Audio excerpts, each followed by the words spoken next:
My stepdaughter yelled, "You're not my dad. Stop telling me how to spend my money." While spending mine, I replied, "Okay." Then I blocked her allowance and cut off her access to everything else. Her freedom lasted exactly 13 hours. I, 42M, never thought I'd be writing this, but here I am at 3 a.m., still processing what happened over the last few days. My stepdaughter had been living with us for 3 years since I married her mother, and I genuinely thought we had built something resembling a family. I was wrong. The explosion came last Tuesday evening. I had just gotten home from a particularly brutal day at the office when I noticed several Amazon packages stacked by our front door. Nothing unusual there, except these weren't the typical household items or things my wife usually ordered.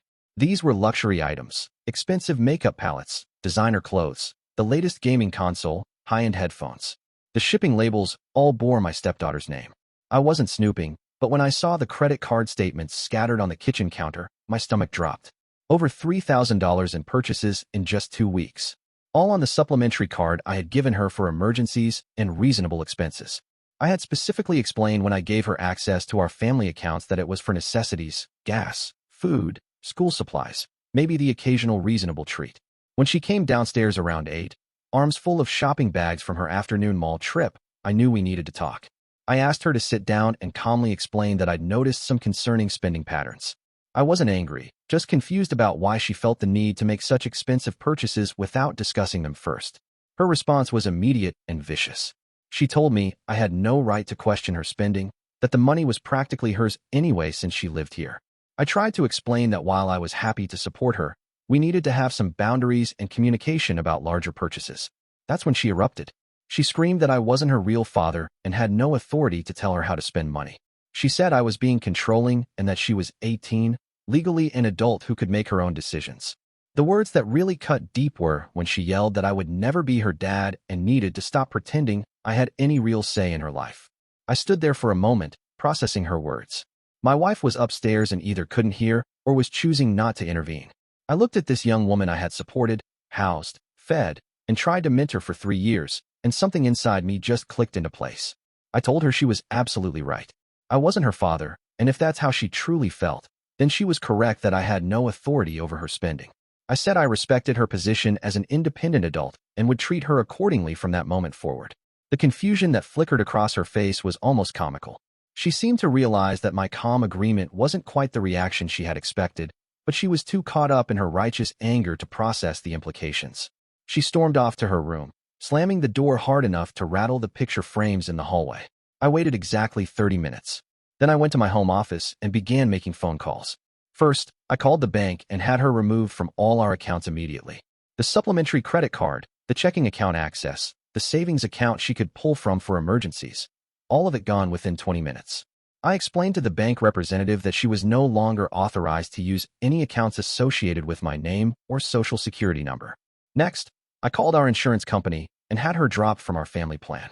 She was 18 and no longer wanted to be treated as my dependent, so I was simply honoring her wishes.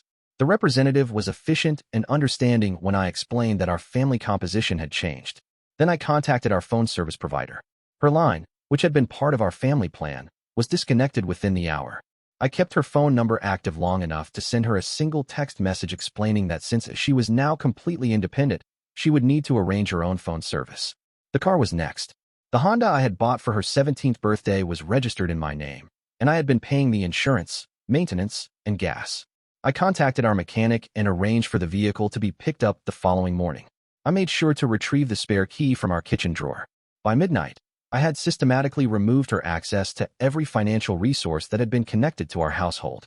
The streaming services, the grocery delivery apps, the credit she had at various stores around town, everything that had been linked to my accounts was either canceled or had her access revoked. I also sent a brief email to her college's financial aid office, informing them that I would no longer be providing any financial support for her education. Since she was no longer my dependent, they would need to reassess her aid package based on her independent status. I made sure to copy her on this email, so there would be no confusion. The final step was changing the Wi-Fi password and removing her devices from our home network. If she wanted internet access, she could arrange that independently as well. I went to bed that night feeling strangely peaceful. My wife asked what I was doing on my laptop so late, and I simply told her I was taking care of some administrative tasks related to our stepdaughter's new independent status. She mumbled something about dealing with it in the morning and rolled over. The next morning brought exactly the chaos I had anticipated. I was up early, having my coffee and reading the news when the shouting started upstairs. She had woken up to discover her phone was dead, not just battery dead, but completely disconnected from service.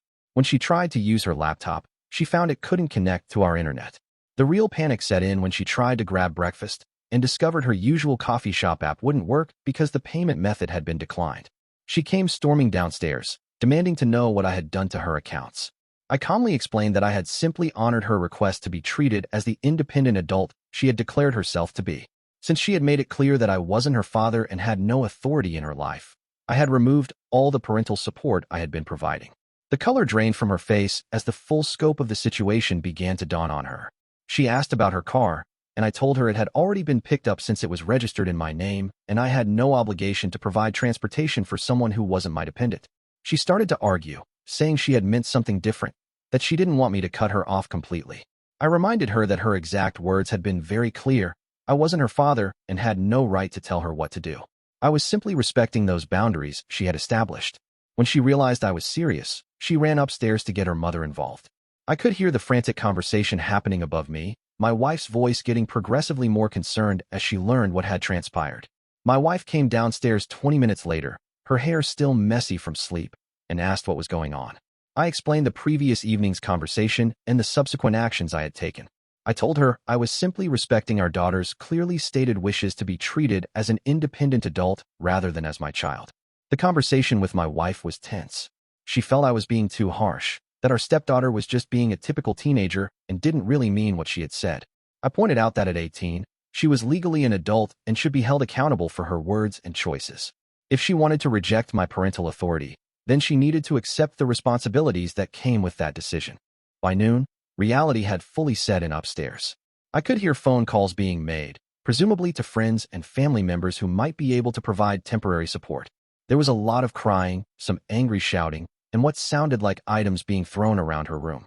Around 1 o'clock, she came downstairs with red, puffy eyes and asked if we could talk. The defiance from the previous evening was completely gone, replaced by what looked like genuine panic. She said she hadn't meant what she said about me not being her father, that she had just been angry and hadn't thought through the consequences. I told her I appreciated her apology, but that actions have consequences and words have meaning. When someone tells you they don't want you in a parental role, the appropriate response is to respect that boundary. I explained that she had made her position very clear, and I was simply honoring her wishes. She started crying then, really crying, and said she didn't know how she was going to manage everything on her own. She had rent due for her college apartment in 2 weeks, textbooks to buy, and no way to pay for any of it. The part-time job she had been working barely covered her personal expenses when she had family support for major costs. I listened to her concerns and acknowledged that independent adult life was indeed challenging. I suggested she might want to look into additional employment opportunities, student loans, or perhaps reaching out to her biological father for support. Since she had rejected my role as her father figure, it made sense for her to seek help from her actual father. The mention of her biological father hit particularly hard. He had been largely absent from her life, providing minimal child support and showing little interest in maintaining a relationship. The idea of having to depend on him clearly terrified her more than anything else I had said. By evening, she was making increasingly desperate attempts to negotiate. She offered to pay back everything she had spent, to get a job to cover her own expenses, to follow whatever rules I wanted to establish. She promised she would never speak to me disrespectfully again and would do extra chores around the house to make up for her behavior. I told her that her offers were generous, but that I couldn't simply ignore what she had said. She had made it clear that she viewed our relationship as purely transactional. She lived in my house and spent my money, but didn't want to accept my authority or guidance. That wasn't a sustainable family dynamic. The second night was rough. I could hear her on the phone with various friends, trying to arrange places to stay and ways to manage her immediate needs. The reality of her situation was setting in fast. College students rarely have the resources to support a friend indefinitely, and her part-time job income wouldn't cover independent living expenses. My wife was caught in the middle, understanding my position but also feeling torn about watching her daughter struggle. She asked if there was some middle ground we could find, some way to repair the relationship without completely cutting off support. I explained that I was open to rebuilding our relationship, but it would have to be based on mutual respect and clear boundaries. She couldn't pick and choose when she wanted to be my daughter, accepting financial support while rejecting parental guidance. If she wanted family support, she needed to accept the family dynamic that came with it. The breaking point came on Thursday afternoon, exactly 13 hours after I had implemented the changes. She had spent the night at a friend's apartment, sleeping on a couch and trying to figure out her next steps. When she came home that afternoon, she looked exhausted and defeated. She sat down across from me at the kitchen table and said she needed to apologize properly, not just for the things she had said, but for the attitude and behavior that had led to that moment. She acknowledged that she had been taking advantage of my generosity and treating our home like a hotel rather than a family environment. She said she understood now that being part of a family meant accepting both the benefits and the responsibilities that came with it. She couldn't expect to receive parental support while refusing to accept parental guidance. She asked if there was a way to repair what had been broken. I told her that I was willing to discuss rebuilding our relationship, but that it would require genuine changes in behavior and attitude. We would need to establish clear expectations and boundaries that we both could live with. The financial support could potentially be restored, but it would come with accountability and communication requirements. She agreed immediately to whatever terms I wanted to set. We spent the next 2 hours having the most honest conversation we had ever had about money, respect, family dynamics, and mutual expectations. For the first time, she seemed to truly understand that my support came from a place of caring, not obligation, and that her rejection of my parental role had genuine emotional impact. Update 1. The restoration process was gradual and came with conditions. I didn't simply flip a switch and return everything to the way it had been. Instead, we established a probationary period with clear milestones and expectations. First, she had to demonstrate financial responsibility. I reopened a checking account with limited funds and required her to track every expenditure for 30 days. Any purchase over $50 had to be discussed in advance. She also had to create a budget for her college expenses and personal needs, showing me that she understood the difference between wants and necessities. The phone service was restored after a week, but with a basic plan rather than the unlimited premium package she had enjoyed before. She would need to earn back the upgraded features through consistent respectful behavior and adherence to our new family guidelines. Her car was returned after 2 weeks, but she was now responsible for gas and basic maintenance costs. She picked up additional hours at her part-time job to cover these expenses, which actually seemed to give her a better appreciation for the value of money. The college financial support was handled differently. Rather than simply paying her tuition and expenses directly, we established a system where she would receive funding based on her academic performance and behavior at home. Good grades and respectful conduct earned continued support. Problems in either area would result in reduced assistance. Most importantly, we instituted weekly family meetings where we discussed household expectations, any concerns either of us had, and planning for upcoming expenses or events. These conversations helped prevent small issues from building into major conflicts. Update 2. 3 months later, our relationship had improved dramatically. The forced independence period, brief as it was, had given her genuine insight into the realities of adult financial responsibility. She approached spending decisions much more thoughtfully and actually started asking for advice rather than just assuming support would be available. She also began contributing to the household in ways she never had before. Without being asked, she started cooking dinner twice a week, keeping common areas clean, and even handling some of the administrative tasks like scheduling maintenance appointments and researching better rates for our utilities. The most significant change was in how she talked about our family. Rather than referring to your house or your rules, she started using language that indicated she saw herself as a genuine member of our household unit. She introduced me to her college friends as her stepdad rather than just as her mother's husband. My wife was relieved to see us finding a better balance. The tension that had been building in our marriage due to the conflicts over her daughter began to ease as our household became more harmonious. Update 3. Now, almost a year later, I can say that those 13 hours of complete independence were probably the best thing that could have happened to our family dynamic.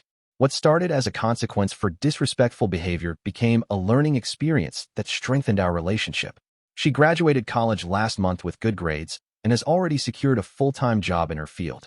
More importantly, she approaches major life decisions with the kind of thoughtfulness and planning that comes from understanding real-world consequences. The financial boundaries we established have remained in place, modified as appropriate for her growing independence. She pays for her own car insurance now and contributes to household expenses when she's living at home during transitions between school and work. But the biggest change is in our mutual respect. She understands that family support comes with family expectations, and I've learned to give her space to make her own mistakes while still being available for guidance when she asks for it. Sometimes the kindest thing you can do for someone is to let them experience the natural consequences of their choices. Those 13 hours of independence taught her more about adult responsibility than years of lectures ever could have. And it taught me that enforcing boundaries, even when it feels harsh, can ultimately strengthen rather than damage important relationships. Looking back, I realized that her outburst wasn't really about money or control. It was about testing whether our family bonds were strong enough to survive conflict and whether my commitment to her was conditional on her compliance. By following through on the logical consequences of her words, I demonstrated that family relationships require mutual investment and respect from all parties. The young woman who once screamed that I wasn't her father now calls me dad without any prompting. Not because she has to, but because she chooses to. And that makes all the difference.